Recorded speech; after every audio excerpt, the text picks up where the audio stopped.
Boa noite, meninas. Tudo bem? Tudo Boa certo? noite, tudo certo. Tudo bem, Daniela? A gente está muito feliz de receber aqui hoje. Obrigada, eu que agradeço pelo convite. A Dani já é uma pessoa que eu estava muito tempo querendo convidar.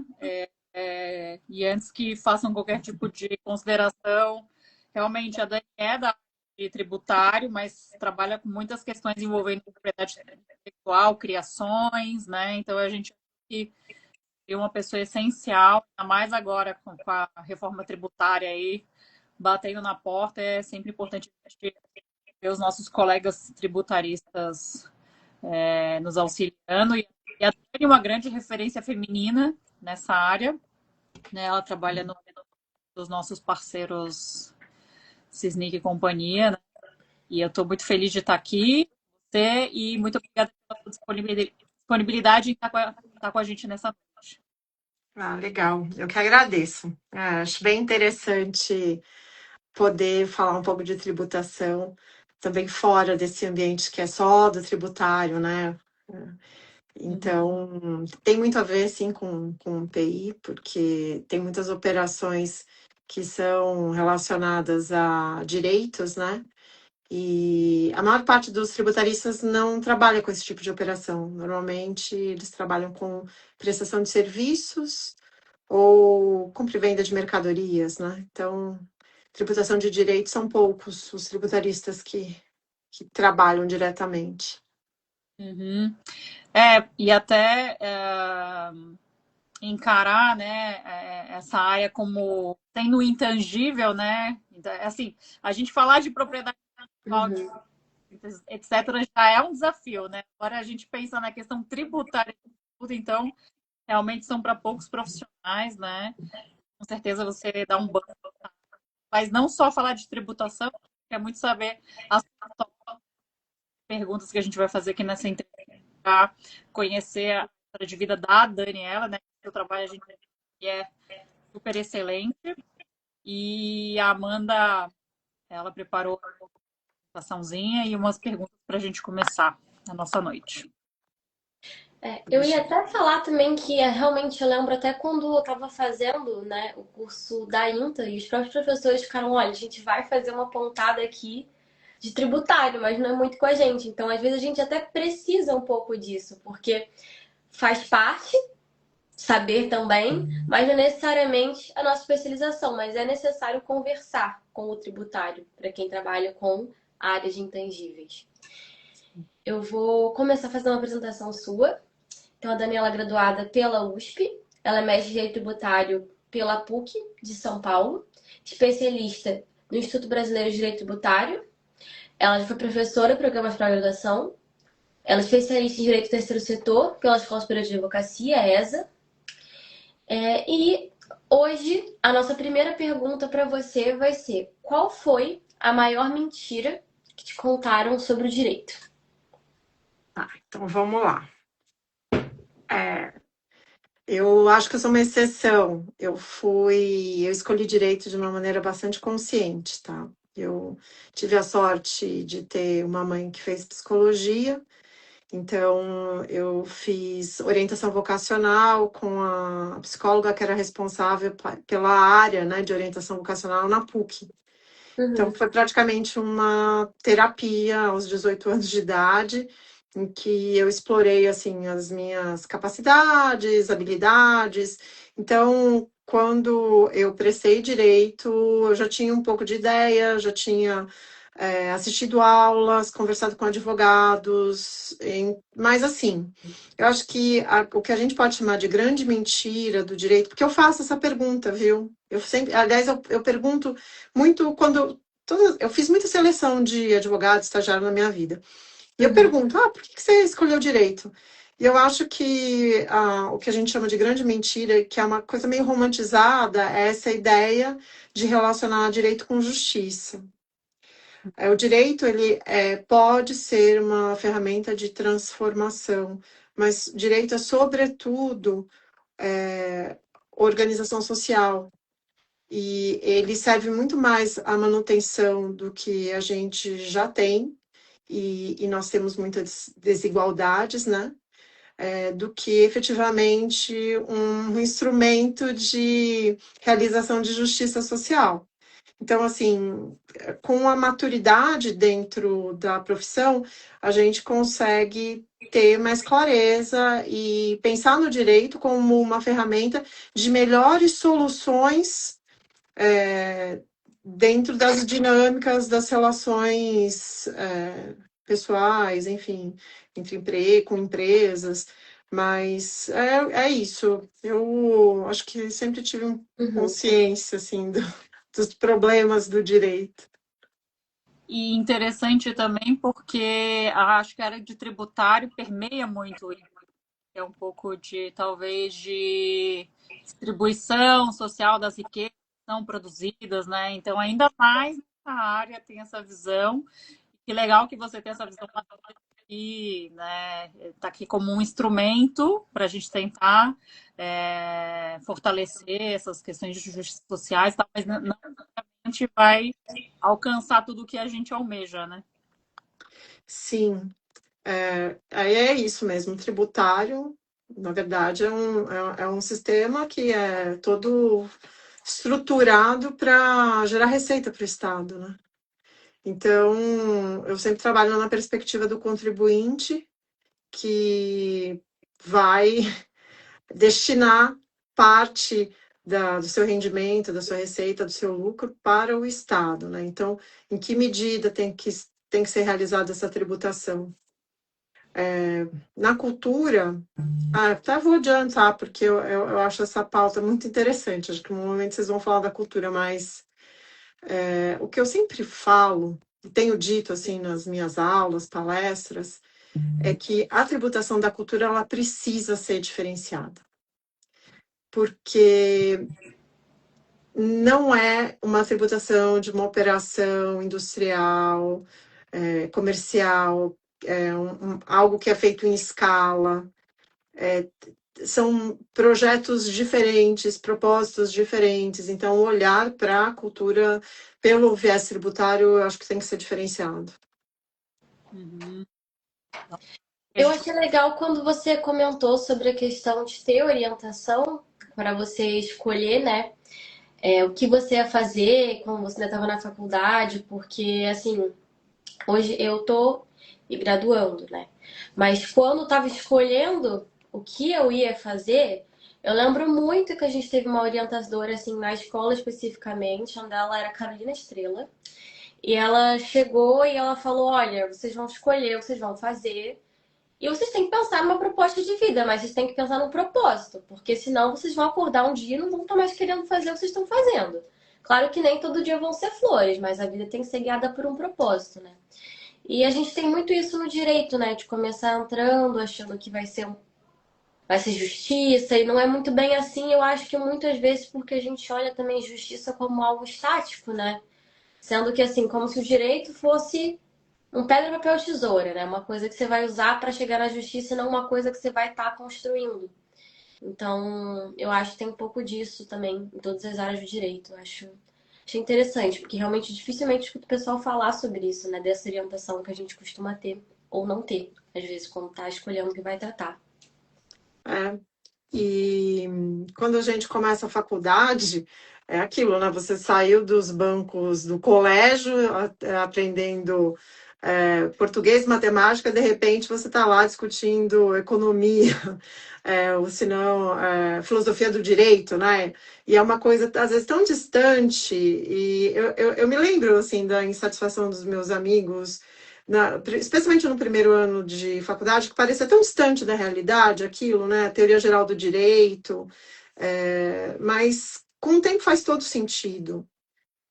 O direito, ele precisa ser compreendido, sim, como uma estrutura de normas que vai reger a sociedade, e é isso. E aí cada advogado em cada área, enfim, os profissionais, eles vão trabalhar em áreas específicas, com regulamentação específica, só que elas se comunicam, é isso, assim, hoje eu estou aqui, né, para falar de tributação para o pessoal de PI. Então, essas áreas são conectadas, mas no fundo, todo mundo segue regras, né? E acho que aí daí tem a questão de de onde vieram essas regras, quem impõe as regras, como essas regras são construídas, né? Em benefício de quem. Então, aí a gente começa a teorizar mais, pensar em possibilidade de mudanças, né? Quando eu falo aqui sobre olhar para a cultura de uma maneira diferente, pelo viés tributário, é muito nessa perspectiva, né? De o que a gente pode melhorar para a cultura em termos de tributação. Felizmente, eu tenho trabalhado com isso. Fico feliz. Que bom, a gente também. Te perguntar agora, em que momento da sua trajetória você percebeu que a sua atuação seguiria no nicho da economia criativa e que manteve o seu interesse por essa área ao longo dos anos? Olha, essa história é muito divertida. Eu até tinha comentado antes. Eu já, enfim, eu só para vocês terem uma ideia, eu sou formada em 1997 e na época da faculdade eu participava do centro acadêmico e eu era da mesma, assim, enfim, o Sesnic, o Quintino e o Salinas, nós éramos contemporâneos, tá, da faculdade. E eu conheci o escritório deles, né? Porque é isso, eu via o Sesnic postando foto em Cannes, eu achava um barato. E aí, teve um feriado de Páscoa em 2017 que eu encontrei o Quintino na praia, né? Então, a gente já conhecia da época da faculdade. Aí, em 2017, a gente se reencontrou num feriado. Aí, em 2018, de novo, a gente se reencontrou na praia, aqui na Barra Duna, São Sebastião. E aí, em 2018, a gente estava falando de trabalho e eu estava com o meu escritório sozinha, já tinha feito algumas parcerias, eu tive escritório com outros colegas e tal, eu estava sozinha. E aí o Quintino começou a conversar comigo sobre a possibilidade de trabalhar para o escritório, só que foi absolutamente imprevisto. Nessa conversa, sabe aquela coisa de, pô, eu estava com um projeto que era meu, e eu sempre atendi indústria e varejo, né? Grandes redes varejistas. Tá, tudo bem, mas sabe quando eu nunca tinha pensado nisso. E aí, eu não esqueço, porque o Quintino falou assim, não, vamos conversar, tal, e a gente vê quais são as cenouras, né, que vai te atrair, né, e eu digo que ele deu a cenoura certa, porque eu entrei no escritório, eu tive 2 grandes projetos. Um foi o mapa da tributação da economia criativa, que era um trabalho para o MINC, e eu entrevistei pessoas de 5 setores da economia criativa, para entender quais eram os problemas. E o outro trabalho muito técnico sobre Condecine e sobre a possibilidade, gente, isso em 2018, a possibilidade de instituir Condecine para VOD. Uhum. E, nossa, eu sou muito operacional, assim, ó, eu gosto do tributário, gosto de estudar. Quando eu fui estudar Condecine, não tinha nada sobre o assunto, sabe? Eu saí do zero. E mesmo o mapa da tributação da economia criativa, você não tem doutrina. Então, foi tão legal, assim, foi tão desafiador e entender e sair do zero, entender outros processos produtivos. É muito diferente o processo produtivo da indústria criativa, sabe? E, nossa, adorei. Eu sempre falo que foi a cenoura certa. Porque provavelmente você viu no meio, no meio de escrever a história da tributação nessa área do Brasil, porque não existia nada, né? Então você Pois é. capinou o mato aí da tributação. Olha, basicamente isso. Recentemente, por conta da reforma tributária, eu fui fazer um estudo específico. É assim, na biblioteca do IBDT, que é o Instituto Brasileiro de Direito Tributário, a gente tem pouquíssimas coisas, pouquíssimos artigos tratando de tributação de segmentos da cultura, não tem quase nada. Então, assim, é um universo a ser explorado. Mas tem muita coisa, porque se você olha assim, tem a tributação do audiovisual, tem a tributação do setor de música, entendeu? São coisas diferentes. Uhum. Vocês podem continuar falando aí, eu só vou pegar um cabo que eu tô com pouca bateria aqui, mas podem continuar falando. Tá, joia. Até a gente mesmo, né, em relação a clientes, às vezes a gente tem que dar uma alertada. Ei, gente, então, também faz parte do trabalho de vocês. A gente teve essa busca, acho que no início do ano, não tem tanto tempo assim, porque às vezes é algo que foge, né, da nossa esfera. A gente não tá, a gente da TI, eu quero dizer, né? Então, às vezes não é algo que é tão automático da gente pensar de fato. Então, realmente, imagino que deve ter sido muito desafiador para você nesse momento, assim. Claro, Foi, intelectualmente estimulante, mas desafiador. foi, mas foi muito legal, porque. Então, aí uma coisa também de autoconhecimento, né? Eu descobri faz alguns anos que eu sou do tipo de pessoa que não gosto muito daquela coisa da rotina, entendeu? Então, trabalhar com essas coisas que exigem, no fundo, uma capacidade de criação, de buscar, assim, é isso, às vezes eu dou o parecer, a única coisa que eu tenho de fundamento é um fundamento legal, não tem, gente, não tem jurisprudência. Vocês não têm ideia do que é isso. Esses tempos eu fiz uma pesquisa específica sobre o que existia sobre imunidade de fonograma, em termos de decisão jurisprudencial. Olha, é um ambiente, assim, terrível. É uma preocupação que eu tenho. Nós teremos que discutir imunidade de fonograma, por exemplo, para enfrentar os dilemas aí da reforma tributária. E não tem pouquíssimos estudos e pouquíssimas decisões judiciais. E o que tem de decisão judicial, tem uma, por exemplo, que confunde fonograma com obra musical, e não é a mesma coisa. E isso tem impacto, sabe? Então, nossa, tem muita coisa para ser feita. Minha área está crescendo. Por isso que eu faço muito curso. Uhum. Você estuda e você dá aulas também, né? Sim, eu estudo e dou aulas, mas é isso, estudar é meio que, quando muito a gente consegue alguns textos de fora, ver como é que no caso específico da reforma tributária, eu agora pretendo me debruçar sobre como é que é o IVA em outros países na tributação de royalties, porque uma inovação nossa aqui, me parece, viu? Uhum, uhum. Vai ter impactos, né? Especialmente na importação de conteúdo. Eu ia até perguntar algo parecido agora, na nossa próxima pergunta, que é de que forma a tributação impacta hoje o desenvolvimento de projetos culturais do terceiro setor dentro da economia criativa no Brasil. Eu acho que até entra nessa seara, né? O impacto que tem hoje sobre esse desenvolvimento dessa área, né? Dessa evolução. Então, o impacto da reforma no setor cultural é enorme, muito grande mesmo. Eu sempre digo que é a maior mudança estrutural no sistema e que, se por um lado vai ser muito importante para a indústria e comércio por conta da simplificação do sistema, porque simplifica, né? Então, só explicando para vocês.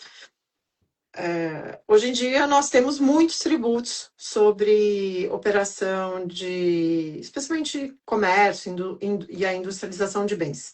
Então, no caso específico da indústria, né? A indústria, ela paga PIS e COFINS, são contribuições sociais que incidem sobre a receita bruta. No caso da indústria, tem o IPI, também tem por conta do processo de industrialização, depois tem o ICMS, quando realiza a venda, né? E aí, no caso do ICMS, nós temos 26 estados, mais Distrito Federal, então a gente tem, se for uma indústria grande que faz operação no Brasil inteiro, tem que olhar várias legislações estaduais. Aí você pega também um prestador de serviço que atua em vários municípios, mesma coisa, né? Então, mais de 5 mil municípios, mais de 5 mil leis de ISS. Então, é a sopa de letrinhas, né? ISS, ICMS, PIS, COFINS, IPI. Então, assim, mais 5 mil municípios, 5 mil legislações de ISS. Os 26 estados mais Distrito Federal, toda essa legislação de ICMS. Se você pensar que isso tudo vai ser eliminado, a gente vai ter uma lei só, que é a Lei 214, que trata do IBS, que vai substituir o ISS, o ICMS, e a CBS, que substitui o PIS e COFINS, nossa, é um avanço. Realmente simplifica. É uma lei só, tratando desses tributos e eliminando toda essa legislação que eu mencionei, tá? Então, esse ponto, ok, benéfico, simplifica. Só que nós temos um seguinte problema aí para a produção cultural, para o terceiro setor, para a economia criativa. Hoje em dia, a cultura, o setor cultural, ele é muito beneficiado com isenções diversas, tá? Então, tem isenções de ISS no âmbito dos municípios. Algumas entidades, por exemplo, são isentas de ICMS no âmbito dos estados. Algumas operações específicas, então eu vou citar, importação de obra de arte para museu é isento de PIS e COFINS. Então, a gente tem essas isenções. Nós temos todas as operações com direitos, e aí entra no PI, toda operação com direito autoral, o direito autoral, nos termos da Lei de Direitos Autorais, artigo 3º, direito autoral reputa-se bem móvel, certo? Para todos os fins legais. Como é que isso é recebido no tributário? Se reputa-se bem móvel, significa que o rendimento de direito autoral é como se fosse um rendimento de bem móvel. E para a legislação tributária, a gente equipara esse rendimento a um rendimento de aluguel de bem imóvel. Se eu recebo como sendo uma receita de locação de bem imóvel... Imposto de renda. Não tem ISS, porque não é prestação de serviço, e não tem ICMS, porque não é venda de mercadoria. Então, no regulamento do imposto de renda, quando auferido por uma pessoa física, é uma receita equivalente ao trabalho assalariado, mas você emite um recibo e está sujeito à tabela progressiva. No caso da pessoa jurídica, esse valor ele é equiparado a royalty, mas também emite-se um recibo, está sujeito ao pagamento do imposto de renda e na pessoa jurídica os outros tributos. Mas, enfim, com a reforma tributária, esse IBS e a CBS, ela alcança, aí olhem só que o tema é amplo, todas as operações com bens e serviços. Em bens, a gente fala de tangíveis e intangíveis, ou seja, incluindo direitos. Todas as operações. Então, operação concessão, licenciamento de direitos passará a ser tributada. Aí você traz isso para o universo da produção cultural. O que tem de operação que não é formalizada mediante emissão de nota e que hoje não é tributada? Então, a gente tem permutas, doação com contraprestação, e aí você tem outras, né? Mas, enfim, você tem que olhar para a produção cultural e imaginar que muitas das operações que hoje são realizadas sem tributação serão tributadas. Então, o impacto é enorme. E mais que isso, tem determinadas produções que demoram anos. Então, a gente está em 2026, tem gente fechando contrato agora. A reforma e vai ser Nossa Senhora. Fazendo contrato agora, que vai ser pago o ano que vem, ou senão que vai ser executado, vamos lá, um longa-metragem. Finalização e lançamento em 2028. Entendam, hoje assina esse contrato, a gente ainda não sabe qual vai ser a alíquota de CBS. Entendeu? Então, já tem impacto. E tem outros. Que, por exemplo, no caso... tem um que é bem complicado. Então, eu falei, né? O fim das isenções, a tributação dos direitos, e também tem a questão do regime diferenciado, né? Porque, a cultura teve regime diferenciado. Tá, mas o que é que efetivamente vai ter redução de alíquota? São os serviços e os fornecimentos de bens, que são cessão e licenciamento de direitos, relacionados no anexo 10 da Lei Complementar 214. Quando aquele serviço, então pega no anexo, vê o rol lá de serviços e de operações de cessão e licenciamento de direitos. Quando eles forem fornecidos para as produções culturais previstas no artigo 139, aí tem redução de alíquota. Então, assim, se eu prestar um serviço artístico para um show, ok, tem redução de alíquota. Só que se eu fizer licenciamento de direitos para uma plataforma de streaming, não é uma produção cultural nacional. Não tem redução de alíquota. No meu entendimento, a não ser que venha regulamento e altere esse entendimento. Mas o que veio de regulamentação da Lei Complementar 214 não trouxe clareza. Uhum. Enfim, são muitos os impactos. E você está bem preocupado também que agora que você estava se inteirando de como que é a tributação nessa área, já vai mudar tudo. Então, assim, eu tenho acompanhado, né, muito. Então, algumas questões, quando eu posso, tenho a possibilidade, eu encaminho, compartilho. Então, agora, em maio, eu tive a oportunidade de ir para o Rio to See e participei de 2 mesas. E nas 2 mesas, com representantes do MINC, uma com o Márcio Tavares e a outra com o Thiago Rocha. Então, eu conversando com eles, eu já indico, olha, nós teremos problemas em tais questões, como é que a gente consegue encaminhar isso, porque os desafios estão postos, mas eu acredito que nós teremos alguma regulamentação específica, porque senão o setor vai ficar perdido, não vai saber nem como lidar. Vou dar um exemplo claro e muito preocupante. Volto a dizer, a tal da lei complementar diz, fato gerador lá do IBS, da CBS, todas as operações com bens e serviços, todas. E tem um artigo específico que fala, não, existindo contrapartida, tem o IBS e CBS. Não precisa nem apresentar, a operação não precisa ter lucro, independe a natureza jurídica, o nome do contrato. Aí a questão é passagem a transferência de recurso incentivado.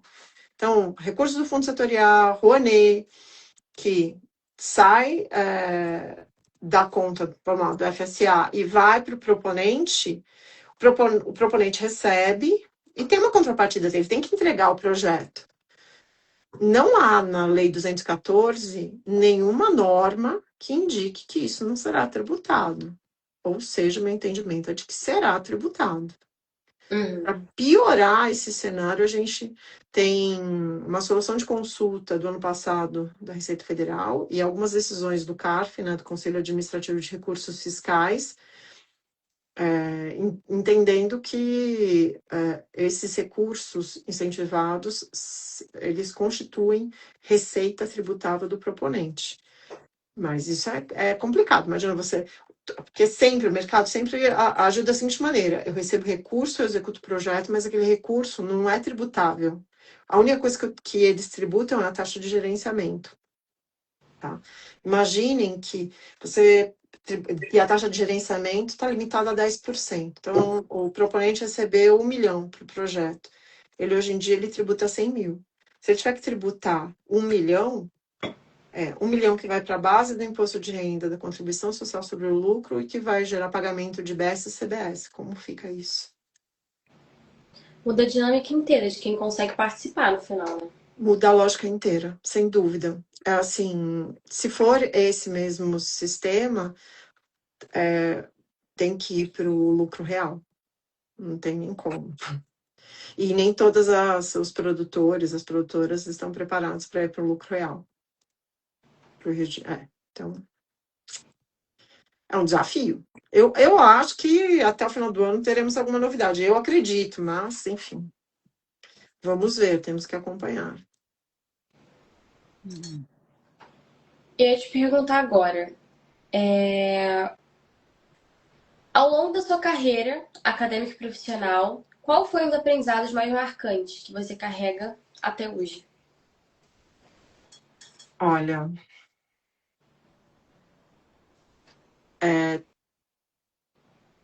ó, da carreira profissional, eu tive um chefe que foi maravilhoso, um excelente chefe. Todos a Paulo Enzenhuber, até vou falar. E ele foi a pessoa que me ensinou que era importante, que era assim, que é muito bom e importante você ter uma boa equipe, sabe? A ideia de ter uma boa equipe, pessoas comprometidas, qualificadas, interessadas, mas assim, que te ajudem, porque a gente não consegue construir nada de longo prazo, de forma consistente, sozinha, sabe? E, e isso é interessante, assim, porque de fato eu me lembro de uma vez que ele falou exatamente isso, de entender que mostrar, né? E ele era líder, ele como líder mostrando. Olha, eu posso ter grandes habilidades numa determinada área, mas eu não sou perfeito em tudo. Eu tenho que contar com boas pessoas ao meu lado. Eu acho que isso é uma sabedoria, profissionalmente. Assim, sempre. E também, isso não foi com ele, mas em outro momento alguém falou assim: olha, você, você tem que ter alguém do seu lado que te dê a segurança de que se você faltar, se acontecer alguma coisa com você, o trabalho será tocado, sabe? Então, eu acho que isso também assim, você tem que compartilhar com as pessoas que trabalham com você. Então, tem aquelas pessoas que você confia, porque eu acho uma loucura, às vezes as pessoas seguirem a lógica de eu sou imprescindível. Não, meu amigo, ninguém é imprescindível. A questão sabendo que ninguém é imprescindível, né? Como é que você lida com isso? Então, eu sou super a favor de compartilhar e de ter sempre do meu lado pessoas competentes, interessadas, que eu possa trocar e, enfim, para a gente crescer junto. Eu acredito nisso, nessa potência do grupo. Sim. Eu acho muito interessante isso, né? Porque eu acho também. Eu não sei. Eu vejo que no direito a gente tem muito um incentivo a fazer as coisas sozinho, às vezes. Então, a olhar muito, não, porque eu posso fazer e não porque nós podemos fazer, né? Então, esse tipo de ensinamento desde cedo eu acho que já molda a gente trabalhar para o coletivo, né? Trazer isso para nossa carreira profissional. Eu acho que atualmente existe um foco maior nesse tipo de trabalho. Eu sou mais velha e, de fato, né, na minha época de colégio, era muito performance particular, individual, né? Hoje em dia, eu vejo os meus filhos, eles têm. As atividades em conjunto, elas são diferentes. Tem uma coisa super interessante. Eu tenho 3 filhos, né? Um de 22, um de 20 e um de 12. O de 12 ele tem um projeto, na escola, eles trabalham com uma ideia de projeto anual. Então, ele tem um grupo que ele vai trabalhar o ano inteiro para entregar um projeto no final do ano, e tem diário de bordo, e esse diário de bordo é uma agenda que circula, uma semana está na casa de um, outra semana está na casa de outro. Porque assim, vamos lá, depois a gente vai para o mundo do trabalho. É muito difícil você desenvolver um projeto sozinho, sabe? Você precisa de alguém te dando auxílio. Tá certo que hoje, olha, aqui é que a gente conversando, até lembrei disso, vou comentar. Há uns 15 anos atrás, de vez em quando eu escrevi e-mail e eu sempre fui muito direta.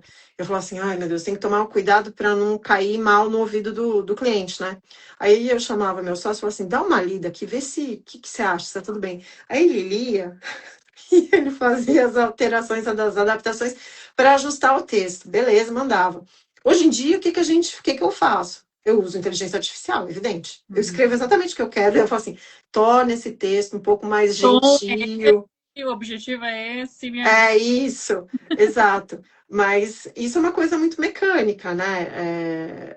Tem outras questões. Então, trocar e mandar revisar, porque é assim. o nosso olhar, ele é viciado. A gente, quando olha um problema, a gente sempre olha sob a nossa perspectiva. É preciso compartilhar com alguém, falar, o que você pensa sobre isso, sabe? O que você acha da gente fazer dessa maneira? Então, mas enfim, eu acho que a geração mais nova tá mais preparada para trabalhar dessa maneira. Eu acho, não sei. O que você acha, Amanda? Eu acho que depende, assim. Eu vejo que talvez quando eu estivesse, por exemplo, pegando o contexto faculdade, né? Talvez mais no início tivesse um pouco mais de tempo, mas eu sinto que tem muito uma pressão de fazer muitas coisas ao mesmo tempo e às vezes perdemos um pouco o tempo para o diálogo em si. Todo mundo executa muito, mas falta às vezes o tempo para poder refletir sobre o que a gente está fazendo. Eu sinto um pouco isso às vezes. Entendi. Na faculdade a gente aprende a ler, não aprende negociação, não aprende como lidar com o cliente, não aprende gestão, não aprende, né? A gente aprende o cru do direito, né? E uma coisa que eu tenho visto, né, eu tenho, agora que eu estou liderando o escritório, as coisas estão crescendo e estão se encaminhando, que é como essa questão de soft skill é muito importante agora nesses cargos mais de liderança, né? Então, a gente acaba se focando muito no currículo, né? De fazer curso, fazer um monte de coisa. E aí, é isso, assim, eu estava até comentando sobre isso nos meus stories, assim, você assumir um compromisso, cumprir um compromisso, sabe, coisas básicas da convivência humana que, acho que é isso, a gente acaba focando tanto na matéria, né, de saber o técnico, e aí o básico, comunicar, né, o parceiro, então, é isso, assim, e aí eu acho que talvez as escolas hoje em dia estão começando a acordar um pouco para isso, né? Então, a gente tem visto até escolas que são muito focadas nessa questão do empreendedorismo, né? Faculdades que são voltadas para isso. Porque é isso, o que adianta você saber a lei se você não vai saber empregar o que você está aprendendo, né? Então, tá Sem dúvida. mudança social também nesse sentido. É.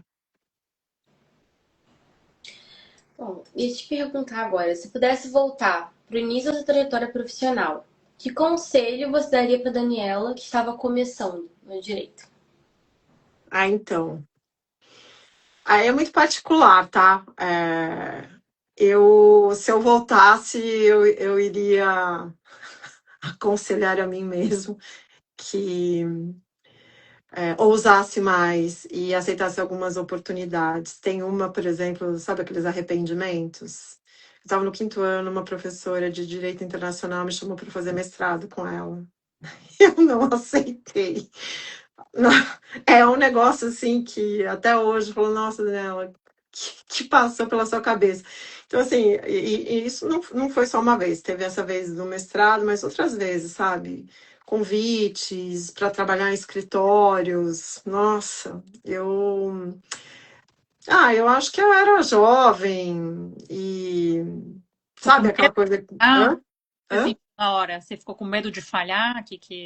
Não, eu tinha umas certezas, assim, não é isso que eu quero. Que certeza, sabe? Talvez a certeza fosse um sinal de insegurança, nem sei, mas pode ter sido isso. Mas assim, quando eu olho, eu falo, por que eu não fui, sabe? Na época, o meu discurso para mim mesma, não, eu não quero isso, eu quero aquilo. Eu tinha essa certeza de, não é isso que eu quero, eu quero. Só que, gente, olha, foi difícil o começo, viu? Não é fácil, não. Exatamente por conta do que a Ana falou. A gente não aprende. Eu montei o escritório relativamente cedo, né? Eu me formei na faculdade, eu trabalhei 5 anos no escritório de advocacia. 5 anos não, passei por alguns, mas enfim, fiquei 5 anos no último escritório como advogada associada, depois eu montei o meu. Desde que eu montei o meu em 2005, aí eu sempre fui sócia, né? Do escritório. Mas quebrei muito a cabeça, porque é isso, eu era boa técnica, mas zero capacidade de entender o escritório como sendo um negócio, como tendo que atender cliente e, enfim, ter habilidades, né, comerciais para isso. Foi difícil. E eu tô lembrando agora, Dani, que uma das primeiras vezes que a gente falou, eu tava na Condzilla, né? E aí eu tava como rep lá e tava dando um review nos escritórios contratados e também fazendo as minutas padrões, né? Pra gente, como tem um trabalho muito grande. E aí eu lembro que a gente conversou, acho que a gente fez uma minuta de patrocínio na época. E me chamou a atenção, na verdade, assim, que tu já tem bastante desenvoltura para atendimento ao cliente, assim, é um elogio que eu tenho, assim, de uma lembrança nossa juntas. Ah, que legal. Você conseguiu, assim, para mim já estava um excelente profissional. Ah, obrigada. É, nossa, mas foi difícil. Mas, gente, não foi nada do nada, viu? Tem gente que tem essa habilidade natural, eu não é meu caso. Eu fiz alguns cursos e eu recomendo. Façam cursos. Se Uhum. quem quiser ter escritório de advocacia, entenda, tem que fazer curso, sim, sabe? Do Sebrae. O Sebrae tem um Empretec que é maravilhoso. Eu recomendo para todo mundo. Faça Empretec, quem tem negócio. É Ó, outra visão. legal. É. Bom, agora nossas perguntas curtinhas para conhecer um pouco mais de você. Um livro que você recomendaria que não precisa ser jurídico? Tá, então, ó, seguinte, eu vou falar dois. Eu sou das artes, literatura é meu grande amor, tá? Então, assim, um é Crime e Castigo, do Dostoiévski. Eu amo esse livro. E Eu tinha que ter adoro Dostoiévski. Hã? mesmo, tinha que ter um pezinho no jurídico, mesmo sendo das artes, né? Gente, mas Crime e Castigo é demais, cara. Crime e Castigo, assim, é um livro que, quando eu li a primeira vez, eu olhava e falava assim, cara, eu não tô acreditando que esse autor conseguiu colocar toda essa complexidade humana, assim, sabe, os dramas, né, do protagonista. E, nossa, eu achei aquilo demais. Eu acho um livro sensacional. E pensar quando ele foi escrito. Enfim, eu gosto muito de Dostoiévski, de literatura russa. Um livro. Mas, como essa live é no Mulheres da Propriedade Intelectual, tem um livro que eu recomendo e eu dou de presente para meio mundo. E quem é mulher, trabalha, é profissional e não leu, leia, que é Um Teto Todo Seu, da Virginia Woolf, que é maravilhoso e vai no ponto da necessidade da mulher ter independência para ocupar espaço, sabe? E ter independência financeira, um teto todo seu é sobre isso, sabe? E, gente, o livro é demais, demais, recomendo, leiam e deem de presente para as amigas. Ó, que legal, não conhecia esse. Ai, Bom Dela saber. eu li o Miss Dalloway e eu achei incrível, então eu acho que eu vou aceitar a recomendação. Amanda, que é a leitora aí do escritório, ela lê mais que eu. Tô triste, então fazer pausas para monografia, mas geralmente eu sou. nossa, sabe que quando eu entreguei minha dissertação de mestrado, nossa, a primeira coisa que eu falei assim, eu não vou abrir um livro técnico nos próximos 2 anos, eu só vou me encher de literatura. Porque foi isso, foi muito livro técnico, né? Assim, nossa, mestrado, muito. Daí eu falei, não, agora eu só vou ler literatura. Aí tem épocas que aí muda, enfim, mas eu faço lista, todos os livros que eu leio eu relaciono, porque a gente esquece, e eu avalio também. Ah, que legal. Eu comprei um planner de leitura. Lançar isso É aí, interessante. Dani. Hã? Lançar essas tuas anotações como livro. Ah, então. Recomendações, né? Sim. Mas aquilo, ó, a leitura é muito subjetiva, né? Gente, vocês já participaram de grupo de leitura, clube? Nunca consigo. Livros. Gente, é demais, é muito legal. É muito legal, porque você lê o livro, aí você vai debater com as outras pessoas. Cada um tem uma visão. Aham, Isso é bacana. Eu acho bem interessante mesmo. legal. Eu só participei de livros técnicos, não de literatura. Mas fica uma boa. E aí, você podia encabeçar um, Dani. Faz um Olha, sabe que Isso era uma coisa que eu queria fazer até lá no escritório, tem bastante mulheres, e mulheres do jurídico normalmente a gente lê, né? No clube do livro que eu frequentava, tinha gente da área jurídica, mas também tinha muita gente da área médica. É interessante. Nossa, tem uns livros que são sensacionais. Mas tem vários grupos agora. E na verdade, eu também tô na jornada da Flip. Eu preciso ler os autores da Flip. Vários eu não conheço. Específico? Oi? Tá lendo algum em específico? Não, agora eu não tô. Mas eu vou ter que pegar alguns. Eu baixei, mas não comecei a ler ainda. A gente vê os que vão estar na Flip lá. Uma boa ideia. E uma habilidade essencial para quem trabalha com direito tributário aplicado à cultura ou ao terceiro setor. Empatia. Quem é tributarista e trabalha no setor de cultura tem que ter empatia, porque o que acontece é o seguinte, ó. Nós do tributário, nós somos muito pragmáticos no sentido de olhar para a relação pelo aspecto do custo tributário, que é o custo financeiro, certo? E a nossa base toda, ela é adquirida com uma experiência que é de indústria, prestador de serviço convencional, entendeu? Então, assim, se você for para as faculdades, para os cursos de especialização, mestrado, os casos que você vai ver é de empresa que teve crédito presumido de ICMS, enfim, são pautas bem conhecidas, mas muito voltadas para a área de indústria, né, e comércio. Aí o que acontece? Quando você vai trabalhar com a cultura, é outra pessoa que está ali executando o projeto, naquela atividade econômica. E você tem que se colocar no lugar daquela pessoa para entender os desafios dela, que são diferentes dos desafios de um diretor financeiro que está dentro de uma empresa cuja finalidade é realmente ter lucro com toda a clareza do universo, entendeu? Então, assim, as minhas discussões, eu atendi muito tempo, né, então, a indústria. As discussões, elas, com o diretor financeiro, e assim, tudo bem, mas se eu entrar com essa ação, se ao final eu perder, além de pagar os honorários, vou ter que pagar o indébito, quanto vai ter de multa e juros, qual a possibilidade de eu reduzir isso. Aí ele fazia uma análise de quanto, enfim, são todas as análises financeiras e de custo, de impacto no caixa dele, no resultado da empresa. E quando você vai discutir com uma pessoa que está num projeto audiovisual, ela está ali por propósito, entendeu? Às vezes ela sabe que ela pode fazer um filme e que não vai ser um sucesso de vendas, entende?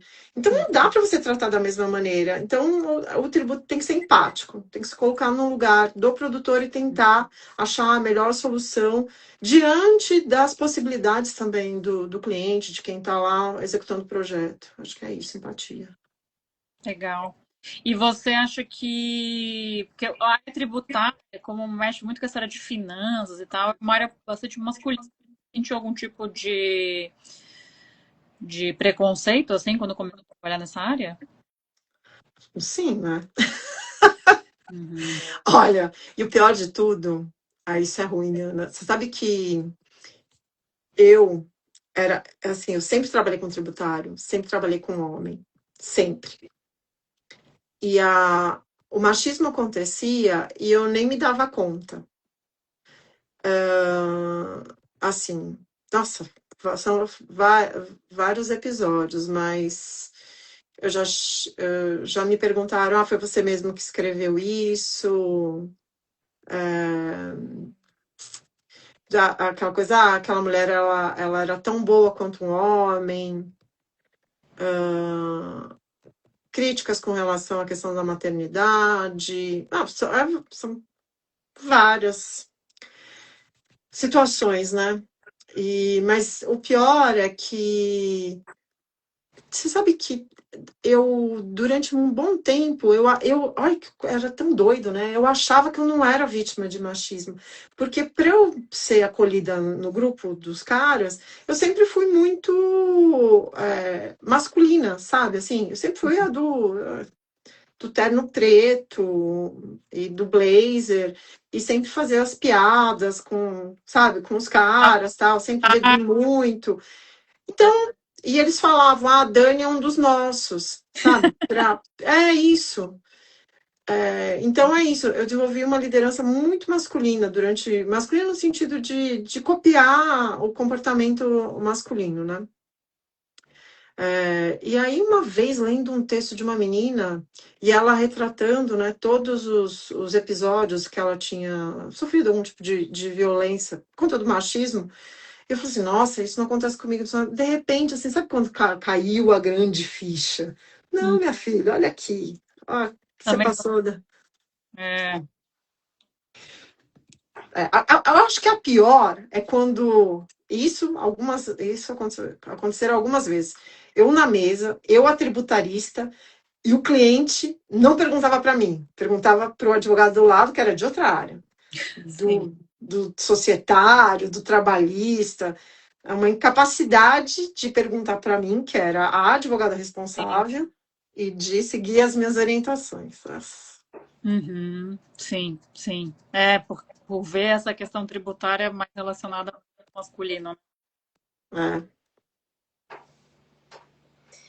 Bom, uma mulher que te inspira.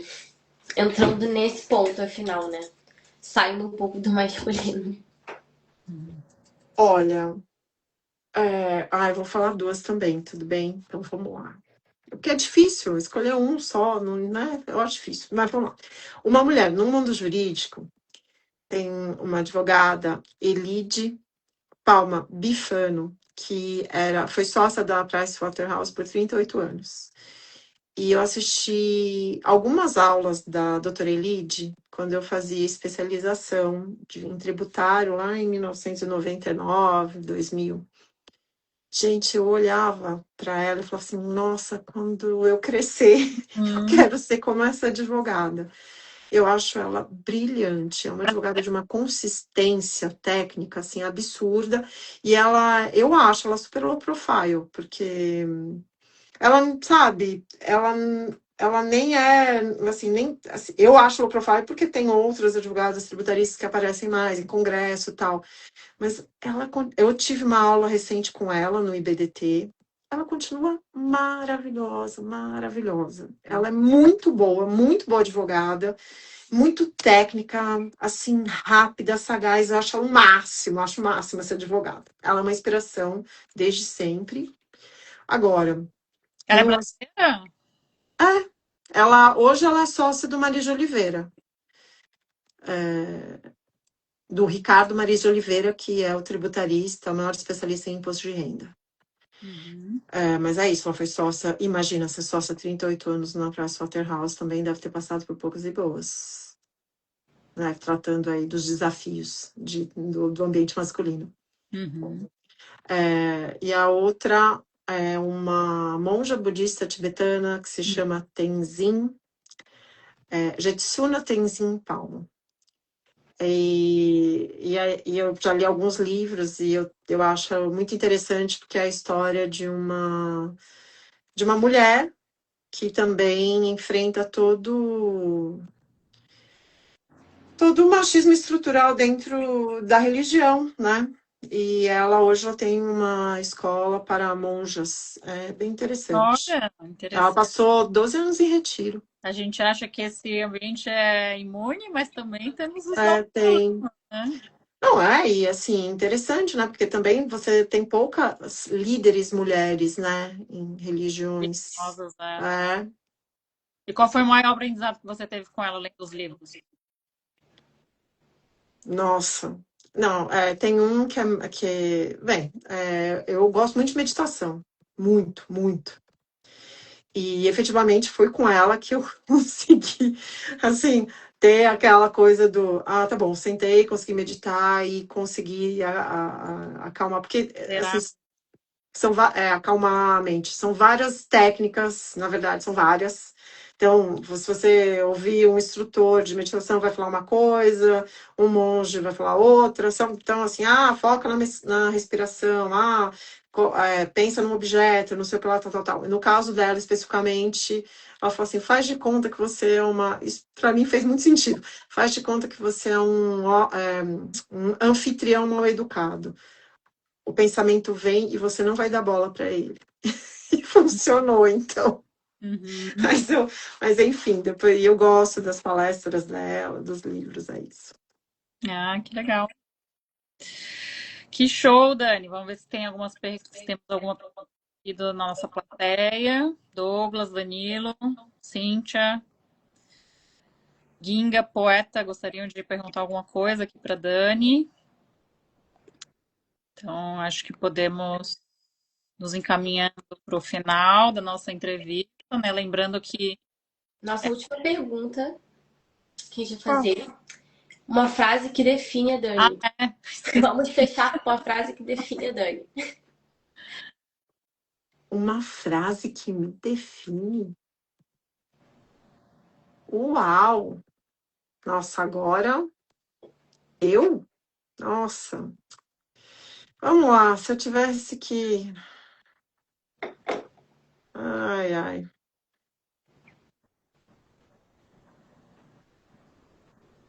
Acho que ela também esqueceu dessa, eu esqueci da pergunta. E a Dani também esqueceu da resposta. Uma frase? Não, agora que você me pegou, vamos lá. Duro isso, né? Vamos pensar uma frase que me define. Então, quando você vai pensando aí, vou fazer... Olha... Pensou? Pensei, mas é muito uma referência de... assim, aqui não vou conseguir gerar uma frase agora, mas o fato eu levo a vida de forma a ter tranquilidade quando eu morrer. É que eu não sei se dá para entender isso. Mas assim, um dia a gente vai morrer. Plenitude, assim, fiz tudo. Exato. Isso. Eu juro para vocês, naquele momento final, sabe? Que assim, a tua vida passa em 30 segundos na sua cabeça, eu vou morrer. Cumprido, check. Exato. Eu não quero morrer em desespero e morrer pensando assim, faltou fazer isso. Não. É tipo, juro para vocês. Você tem uma lista assim que você já check? Nossa, não, eu já tô super bem. Eu já sou tudo super bem. Quando eu entro no avião, eu sempre penso, começou a turbulência, eu falo, tá bom, se morrer agora, já vivi. Não, já vivi o que eu tinha que ter vivido. Tá Não, já. Hã? Tá maneiro já, se der ruim. Então, exato, é aquela coisa assim, é isso. Viva sem ter esse ressentimento. Se o momento final quando virar a esquina, o que eu tinha que fazer tá feito, tô com a consciência tranquila, é isso. Que bom, realizada então. É isso, sou uma pessoa realizada, felizmente. Que bom, Dani. Que bom saber mais sobre a sua história, né? E dá para ver que o tributário da área cultural é uma paixão para você, principalmente por estar escrevendo, né? A história dessa no Brasil também escrever. Aí lembrando que essa entrevista fica disponível aqui no meu perfil e também no canal do Projeto Mulheres da PI, no YouTube e no Spotify. Legal. E que, assim, fiquei bem feliz de conhecer um pouco mais a sua história. A gente já se conhece da área, mas não teve uma grande oportunidade, assim, de trocar tanto tempo, né, informações. Legal saber, inclusive, da sua área de meditação, né? Às vezes a gente descobre coisas que são bem complicadas que a gente nem imagina das pessoas. E estamos sempre à disposição, né? Quando quiser entrar em contato com a gente. Tá joia, foi um prazer, gente. Muito obrigada mesmo. Obrigada, gente. Vou ficar agradecida demais pela sua presença de hoje. Gostei muito de ver uma perspectiva diferente sobre a indústria com a qual a gente também trabalha, mas de um polo completamente oposto, mas que se integra. Então, é sempre muito bom abrir essas perspectivas. Eu gostei muito de te conhecer também, de conhecer uma outra leitura do direito também. Então, foi muito legal a nossa conversa de hoje. Queria agradecer de novo por você estar aqui. Tá joia, pessoal. Então tá. Boa noite a todos e Boa todas. noite. Tchau, Até a tchau. Boa noite. Tchau, tchau.